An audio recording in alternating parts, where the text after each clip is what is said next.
invite Ambassador Simona-Mirela Miculescu of Romania, President of the 42 UNESCO General Conference, to give us her opening remarks.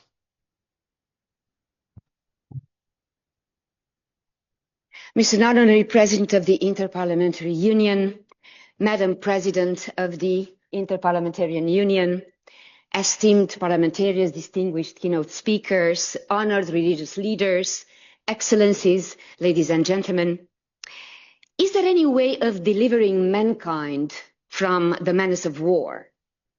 With the advance of modern science, this question has become not merely philosophical, but existential, a matter of life or death for civilization.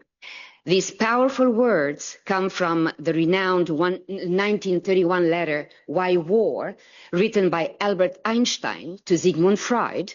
And in his reply, Freud reflected, whatever makes for cultural development, and we may add today quality education, is working also against war.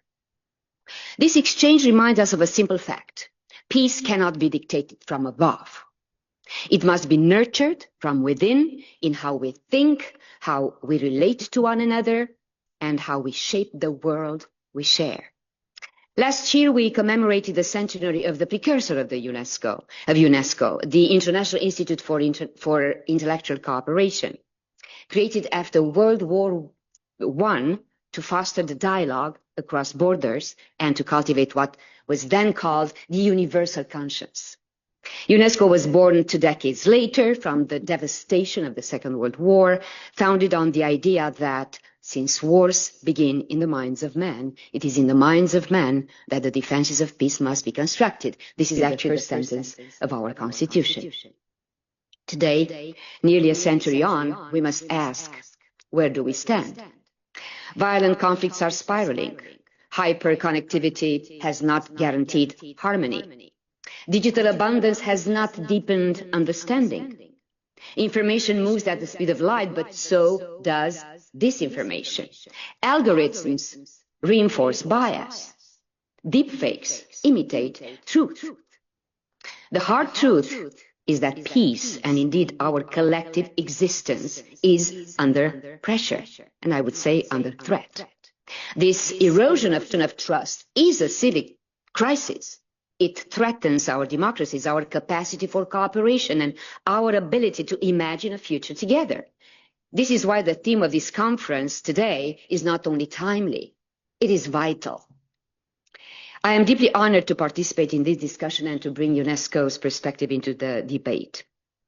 And I would say that securing our common future requires weaving together trust and hope.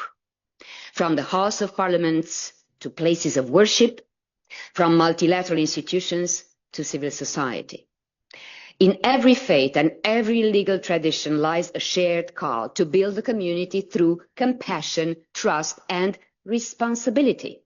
Let me highlight shortly a few key areas of UNESCO's recent work that are particularly relevant to our discussion. First, education.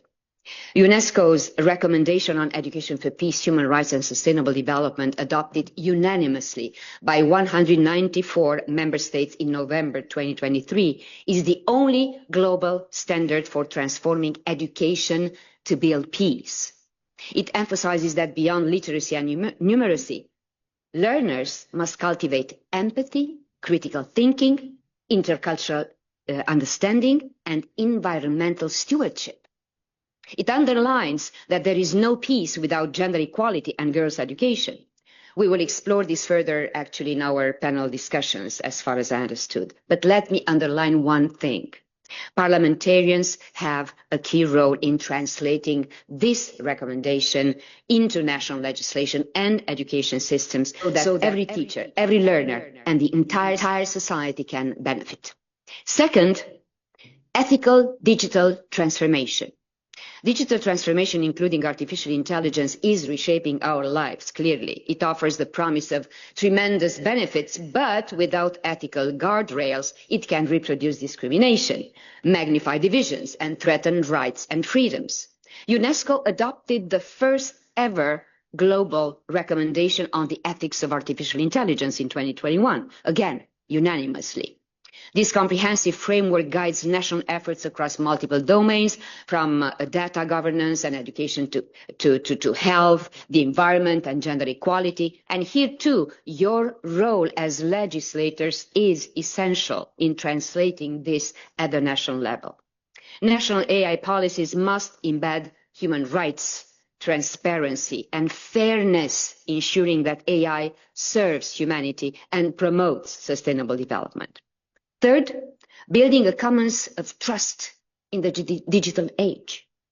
At the 2023 Internet for Trust Conference at UNESCO, we addressed one of the defining challenges of our time: how to govern digital platforms in a way that protects freedom of expression while tackling the global risks of disinformation, hate speech, conspiracy theories.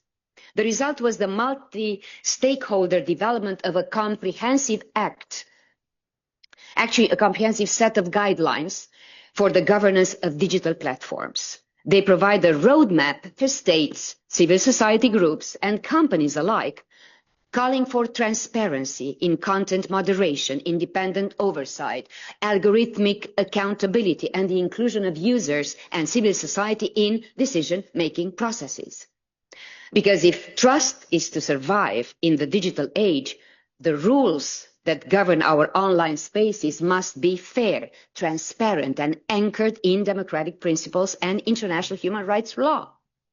We are also proud of our collaboration with the Inter-Parliamentary Union and the Center for Law and Democracy in launching a massive open online course on freedom of expression for parliaments. We opened it in October 2024.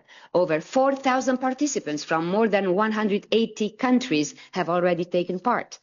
And in a world where truth itself is increasingly fragile, initiatives like this strengthen the foundations of democracy. Finally, and most importantly, let us remember that we are one humanity, living on one planet. Our cultures give us identity. Our faiths give us meaning.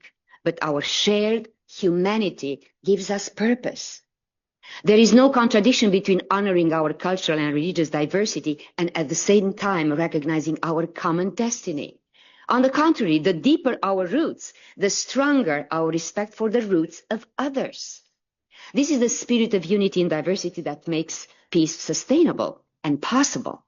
Excellencies, let us work together across politics and religions, across cultures and nations, across international organizations and national institutions to construct the defense of peace in the minds of every human being. In doing so, we carry forward the legacy of those who, a century ago, dared to speak of a universal conscience, the deep awareness that our futures are interdependent and that peace is not an aspiration for the few, but a responsibility shared by us all.